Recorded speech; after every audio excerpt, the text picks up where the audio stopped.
Good evening, I'm back. I am your host, Jack Remington of PATRIOTS Productions LLC. This is game 2. The Tennessee Titans, seed number 6, at the number 3 seed, division winner AFC East, New England Patriots, the current Super Bowl champions. I've spent more hours on this game than the other 3 games combined by a factor of probably 3 or 4. I am a huge New England Patriot fan. I am a huge Tom Brady fan. I was on Tom Brady before anybody else was. I don't care if you believe me or not.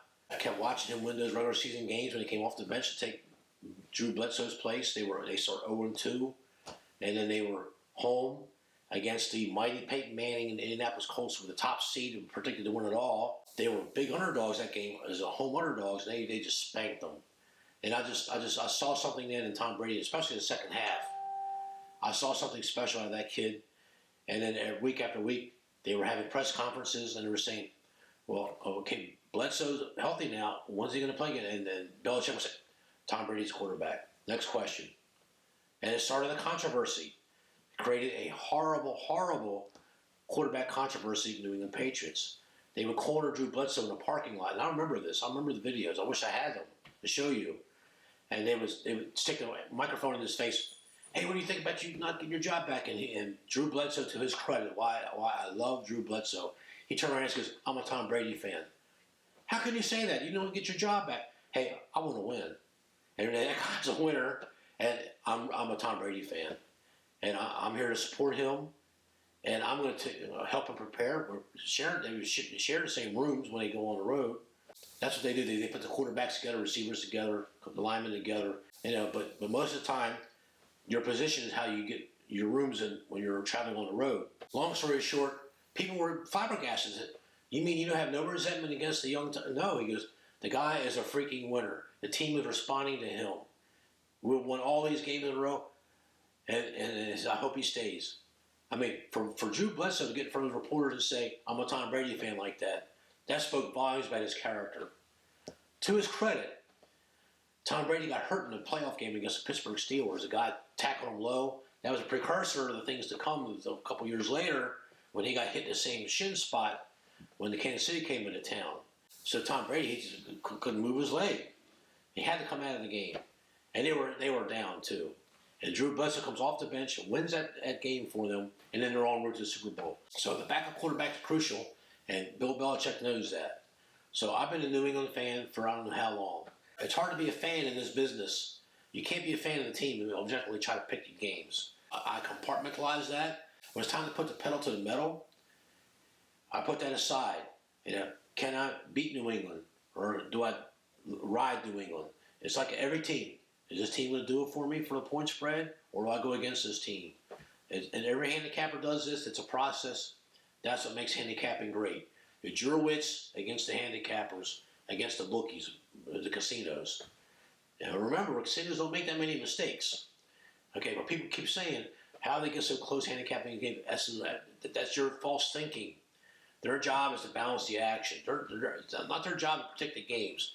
But sure, sometimes they're actually close to the game. But all the games that they pick all the year, how many do they actually get right on the number? Very few when you look at it. They get close a lot because they do have information that we don't have. They're the best at what they do. That's why these sports books and casinos hire them so they can set the lines. So to balance the books, balance the action, don't get sided and have to close the doors and pay everybody off. Go into receivership. Anyway, this game I've spent a lot of time on, and every pundit in the world, the Bucky Brooks, and this one, that one, ESPN, and all these guys, put a fork in them. New England's done. Put a fork in them. They're done. Blah, blah, blah. Brady, he's too old. He's slow. They couldn't stop the Dolphins. Let me tell you about the Dolphins really quick. That's a division rivalry. New England went into their hometown week 2 and smoked them 43-0. And Bill Belichick let off the gas.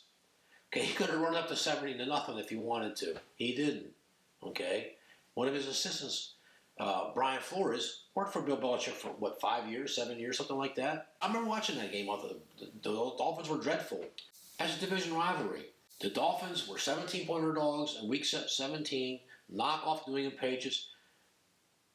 They weren't thinking, we're going to knock them off their seed. They were thinking, this is our Super Bowl. We're going to beat these New England Patriots. And they beat them. They split games every year. It's a division rivalry. They play each other twice a year. One year they played 3 times. New England beat them in a championship game in the 1980s, many years ago, when they beat the Mighty Dan Marino. And I remember I had New England that game big. I won a lot of money off that game. The money line was huge, plus 710. So I remember that. They were big underdogs. And Miami had beaten them 18 times in a row until that happened. Long story short, don't let that game about Miami fool you. And I want to bring another game for you to consider. The 7-1 New Orleans Saints, the number 1 seed at the time, they were beast-slapping the NFL. The one game they lost to a very good Rams team at Los Angeles, when Drew Brees hit his hand on the helmet and take them out of the game, they were within 1 point, and when that happened, they were losing 10-9. So they were competitive. Well, they brought in the quarterback. Bridgewater couldn't get his bearings, and so the Rams just run them over with their running game in the second half and beat the Saints decisively. But after that, the Saints got back. Bridgewater won some games as a back quarterback. They're looking good. The running game was on par. Their defense stepped it up. The Saints are a great team, and they were actually, at the time, I had picked them and New England to be the Super Bowl, and that was in week 8. And I'm not getting off of that. I'm still right now saying that those are the 2 teams I'm still expecting to see in the Super Bowl right now. Well, for me to say that means I'm picking New England to win this game, and yes, I am. Why? Because I think New England's going to stop Henry, the running back of the Titans, and I got ahead of myself.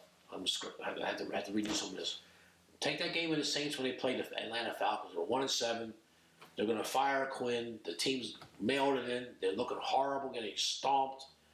They weren't even getting 10 first downs a game. They're taking Matty Ryan out of the game. That's how bad it was. But that was their Super Bowl. They were 13.5-point underdogs. And you know what? We're gonna wake up here and we're gonna show the Saints that they forgot about us. And man, did they stick it to them. Well, I didn't see these pundits saying. I didn't hear Bucky Brooks and these people on ESPN and other talk shows put a fork in the Saints. They're done. No, what do we hear? Oh, it's a division rivalry. It's okay. They know each other.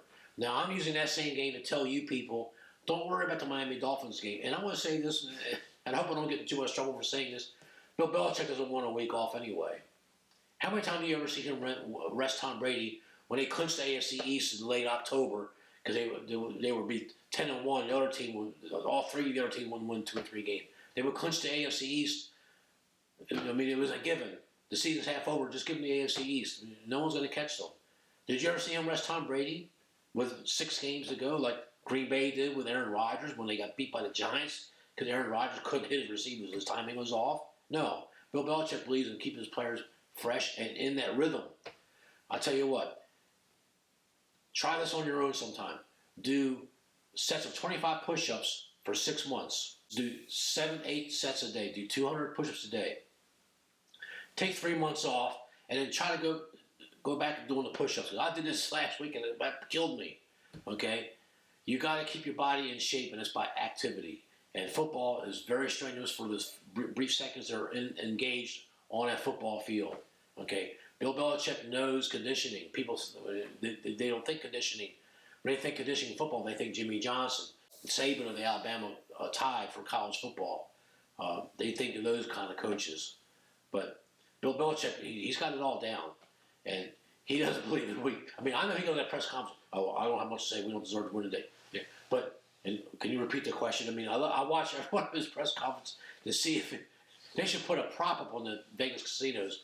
Bill Belichick cracking a smile, 10-1 against, and they would make money.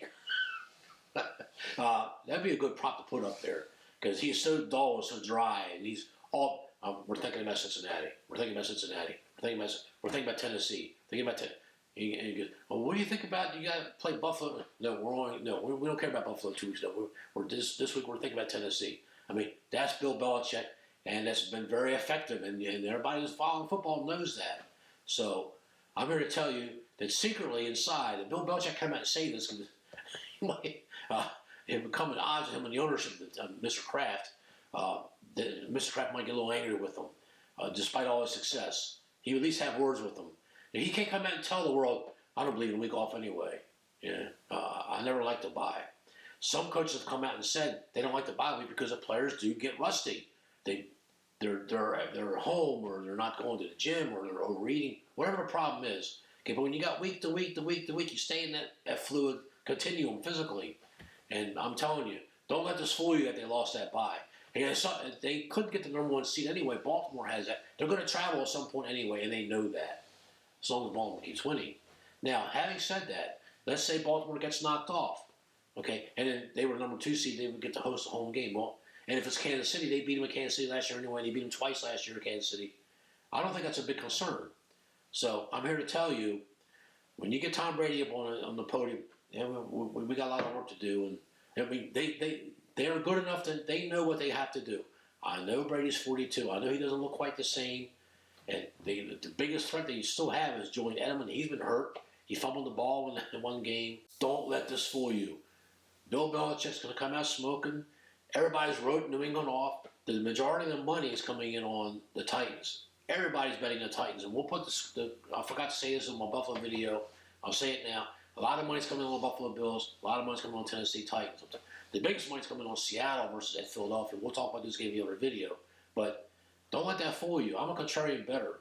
You give me the 30 to 35% side versus the 70% 80% that everybody's on. I'm going to take a hard look at that other team. I'm a contrarian, and I've won a lot of money that way. I've done very well over the decades this way. And I'm telling you, everybody's giving up on New England and put the fork in the barrel and they're done. Their dynasty's over. Just like that, that's not how it's going to work. New England's going to put up a fight. And depending on how they look and depending on injury, I mean, Brady might get hurt. Who knows what's going to happen? Then we'll see how they're going to advance. If they win, I guess they're going to have to see who they play. If New England wins, the number 3 seed, they will go to number 2. They would have to go to Kansas City. And if Houston wins their game, the number 4 seed, they'll be going to Baltimore. That's the way I think it's going to shake out. But having said that, they're not afraid of Kansas City. They're certainly not afraid of Tennessee Titans. And I want to throw another game at you to consider. We had on our NFL soup contest, and when I raced the board, it's all gone. We had the live dog, the Tennessee Titans +3, at home against the Saints, and we thought they were going to rest some of their players. They came in full throttle. They were trying to win the number 1 seed and keep it because they had several teams chasing them down, the 49ers and the Vikings, the Seahawks, the Green Bay Packers. I mean, the NFC is very top-heavy. The NFC's got some very, very good teams. And then there's the AFC. They got a couple great teams, and everybody else is so-so to a degree. I watched that game, and Tennessee jumped out to a big lead on them.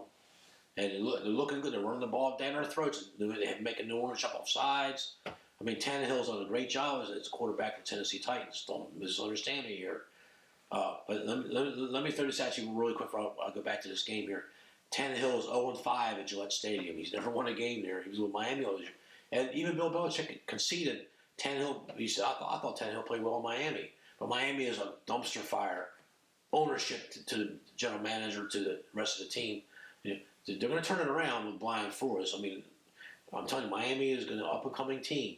But that's not doing us any good today. We're talking about Tennessee, New England. I'm here to tell you that Tannehill, just the Tennessee Titans have gotten him. They only had 2 losses. One of them was to the Saints.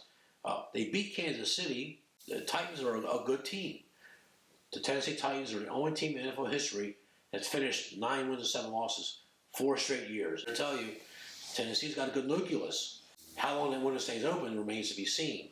Windows don't stay open that long for any NFL team or any other sports team. Teams cycle, like I've talked about in other videos. The Cleveland Browns won 1 game in 2 years, and they won 7 the other, and then 6. I mean, they go up and down like the stock market. So, other than the New England Patriots, but the Jacksonville Jaguars, all this talk, and now their window's closed. I mean, you can see that now. But Tennessee, what's their window like? Okay, this is Mike Vrabel. He's a newer coach. He wasn't with Tennessee when they were with the other 9 and 7 teams. Mike Mularkey and Munchak was a coach, and he was a good coach. It's just because they couldn't advance, the ownership got rid of them. And you see that a lot in the NFL. They're very impatient owners. So, but Tennessee's got new management now. Tennessee's got new ownership. Maybe they're going to give Vrabel the time he needs to get a real good winner. But do they have that winner right now? I'm going to say no, because if you look at the Saints game, they built that lead. It should have been lights out and put the pressure on Drew Brees. They couldn't. After the second half, they couldn't. I don't think they sacked him 1 time. Brees would just lit them up, and their pass defense is a little shaky. They can be beat on the air, and I'm looking for New England. I'm looking for Edelman to have a big game. I'm looking for Sanu to get some action. I'm looking for the running back, the A/B running back, the vibe plays that I've seen New England play. The running backs come out of the backfield is going to do some damage, and it'll be short to intermediate slot routes. And Tennessee has no answer for that. They really don't. I'm not knocking Tennessee. When I say these things, I'm not knocking the team as they're a bad team. So my observation is, I think Tom Brady is going to light them up, and I think if it gets to a shootout where Tannehill and Brady are both throwing bombs, I like Brady's chances. He's got the experience, and I just think Tannehill, he's limited. I have not seen him do well in shootouts, and his accuracy is great. He's with a new team. Next year is going to change because now teams got more tape on him with this new team, and that makes a difference. And you got to remember, Bill Belichick's had to prepare for Tannehill all these years when he was with Miami. I'm looking for Bill Belichick to throw the wrinkle. He does have the chess pieces on the defense to move him around like he did against the Rams in the Super Bowl. He's going to etch up that defense. He's going to figure out the best way to attack Tannehill, slow down that running. He knows he can't stop Henry, the running back, but he can at least slow him down, make him go for 3rd and 5. And if they got to throw a pass play, New England's got a good chance of getting a stop. So special teams, Tennessee's going through some kickers just like New England has, but the core of the special team, I like New England. Offensively, I think New England's going to light them up. And you see my prediction? I'm thinking Patriots 31, the Titans 16. That's my prediction. And maybe the pundits are right. Maybe New England is finished. Maybe it's time. All dynasties do got to come to an end at some time. But until they beat the champ, I got to see it. And I'm taking New England to cover. Both AFC teams I got here, they're both going to cover, in my opinion. And we'll get to the next video. We'll talk about the NFC next. So remember, it's always a great day to be an American. Entertainment only. Have fun. Enjoy the games. And leave some comments. Give us a thumbs up. Leave some comments. Comments are welcome. If they're that bad, I'll have to delete them. So thank you. And stay tuned for the next video of the NFC wildcard games. Thank you.